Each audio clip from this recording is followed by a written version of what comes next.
میٹھا میٹھا ہے میرے محمد کا نام، میٹھا میٹھا ہے۔ اور اس کا معاملہ اگر دیکھنا چاہے تو ایک عظیم محدث ابن جوزی رحمۃ اللہ تعالی علیہ نے اپنی کتاب عیون الحکایات میں ایک بڑی پیاری حکایت اور ایک پیارا واقعہ حدیث رسول سے انہوں نے بیان فرمایا ہے۔ ایک حدیث پاک کو انہوں نے نقل فرمایا ہے عیون الحکایات میں کہ نبی کریم صلی اللہ تعالی علیہ وسلم نے ارشاد فرمایا کہ ایک مرتبہ ایک خاتون، گھر کی ایک عورت گھر میں کھانا تناول کر رہی تھی، کھانا کھا رہی تھی۔ ایک آخری لقمہ اس کا بچا ہوا تھا، آخری نوالا اس کا بچا ہوا تھا، وہ اپنے منہ میں ڈال رہی تھی۔ جیسے ہی اس کے منہ کے قریب میں وہ لقمہ گیا، ایک سائل مانگنے والے نے اللہ کے نام پر سوال کیا، مانگا کہ اللہ کے نام پر خدا کی رضا کے لیے مجھ مانگنے والے کو ایک لقمہ اللہ کی راہ میں دیا جائے، ایک نیوالے کا محتاج ہوں، ایک لقمہ مجھے دیا جائے۔ جیسے ہی اس خاتون نے اس لقمے کو اپنے منہ میں ڈالنے کے قریب میں کیا اور اس سائل مانگنے والے کی آواز اس کے کان میں پڑی تو وہ خاتون بے چین ہو گئی، چونکہ آخری لقمہ تھا۔ اس نے اپنا لقمہ نکال کر خود کے پیٹ میں نہیں پہنچا کر اس مانگنے والے کے حوالے کر دیا۔ دیکھنے میں تو ایک چھوٹا سا عمل تھا کہ اپنا منہ کا ایک نوالا، ایک لقمہ ایک مانگنے والے کو دے دیا۔ یہ واقعہ ہو گیا، چند عرصہ بھی گزر گیا۔ اس عورت کو پیارے آقا کریم صلی اللہ علیہ وسلم نے فرمایا کہ اللہ تعالیٰ نے اپنے فضل و کرم سے اس کو ایک لڑکا عنایت کیا، ایک بچے کی پیدائش ہوئی، اور وہ بچہ چند دنوں کے بعد بڑا ہونے لگا اور بچہ دوڑنے اور رینگنے کے قابل ہوا۔ تو ایک مرتبہ جنگل میں اس بچے پر ایک جنگل کا ایک جانور، ایک بھیڑیے نے حملہ کر دیا اور اس بچے کو اپنا منہ کا نوالا بنا دیا، اپنے منہ میں پکڑ لیا اور اپنا لقمہ بناتے ہوئے جنگل میں بھاگنے لگا۔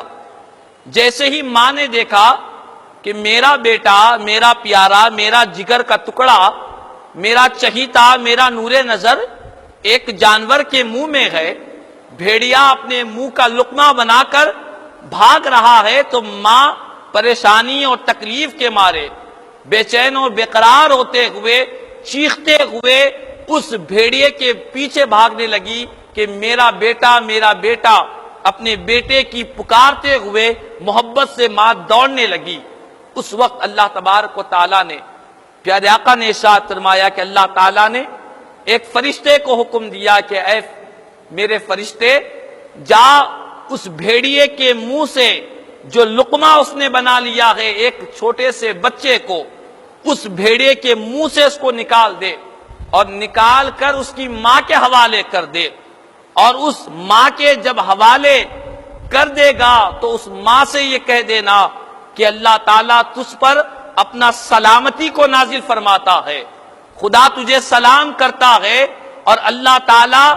لقمے کا بدل تجھے لقمہ عنایت کر رہا ہے۔ مطلب یہ ہے کہ تو نے میری رضا کے لیے، میری خوشنودی کے لیے اپنے منہ کے نوالے کو، اپنے منہ کے لقمے کو تو نے میرے نام پر مانگنے والے سائل کو دے دیا تھا۔ اسی لقمے کی برکت سے میں نے آج تیرے بیٹے کو، جو ایک بھیڑیے کا لقمہ بن چکا تھا، اس لقمے کو نکال کر میں تیرے حوالے کر رہا ہوں۔ اللہ اکبر۔ معلوم یہ ہوا کہ ایک وہ نیکی جو اس نے معمولی سمجھ کر دی تھی، اللہ نے ایسا فضل کیا، ایسا کرم کیا کہ لقمے کے بدل لقمہ عنایت کیا۔ بتلایا کہ یہ جو جانور کے منہ سے، بھیڑیے کے منہ سے جو تیرا بیٹا لقمہ بن چکا تھا، بھیڑیے کی غذا بن چکا تھا، وہ اس لیے تجھے واپس دیا جا رہا ہے کہ تو نے ہماری رضا کے لیے ایک مرتبہ ایک لقمہ تو نے کسی غریب کے حوالے کر دیا تھا، کسی مانگنے والے کو دے دیا تھا۔ معلوم یہ ہوا کہ ایک چھوٹی سی نیکی بسا اوقات ہمیں بڑی بڑی بلاؤں سے بچا دیتی ہے، بڑی بڑی آزمائشوں سے بچا دیتی ہے، بڑے بڑے حادثات سے بچا دیتی ہے۔ ہمیں سمجھ میں نہیں آتا، ہمیں محسوس نہیں ہوتا ہم ایک نیکی کرتے ہیں، اللہ تعالیٰ اسی نیکی کے بدلے میں، اسی چھوٹے سے نیک عمل کے بدلے میں اللہ تعالیٰ کئی بلاؤں سے، آزمائشوں سے ہمیں محفوظ کرتا ہے۔ تو ضرورت اسی بات کی ہے کہ ہم زندگی میں کوئی نیکی کا اگر ہم کو موقع مل رہا ہے تو کبھی نیکی کے موقع کو ہاتھ سے جانے نہ دے، بلکہ پیش پیش رہے، آگے آگے رہے، قدم سے قدم ملا کر رہے، پہل کرتے رہے، چونکہ معلوم نہیں کہ کون سی نیکی اللہ کی بارگاہ میں قبول ہو جائے، معلوم نہیں کہ کون سی نیکی کے بدلے اللہ تعالی ہم سے راضی ہو جائے اور ہم کو جہنم کی آگ سے بچا لے، معلوم نہیں کہ کون سی نیکی کے بدلے اللہ تعالی ہمیں دنیاوی کوئی بڑی بلا سے ہم کو بچا لے، آزمائشوں سے ہم کو بچا لے۔ اسی لیے پیارے آقا نے ارشاد فرمایا کہ کسی نیکی کو حقیر نہ سمجھو۔ ٹھیک اسی طرح اکابرین نے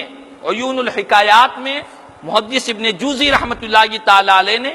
ایک واقعہ یہ بھی نقل فرمایا کہ ایک عورت اپنے منہ کا لقمہ کسی مانگنے والے کو اس نے عنایت کیا، چند دنوں کے بعد اس کے گھر کا ایک لڑکا پیدا ہوا، اس پر شیر نے حملہ کر دیا،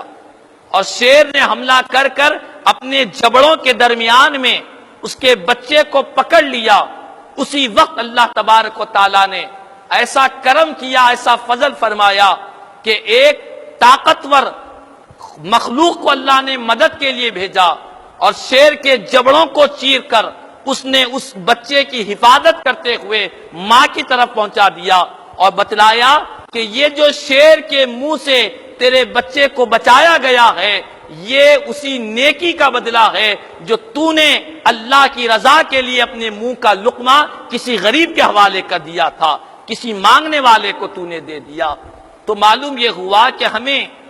کوئی نیکی کو معمولی نہیں سمجھنا چاہیے۔ کوئی ایک دیکھنے میں چھوٹی سی نیکی دکھائی دیتی ہے، لیکن وہی نیکی بڑی بڑی آزمائشوں سے، بلاؤں سے، مصیبتوں سے ہماری حفاظت کرتی ہے۔ اور یہی نہیں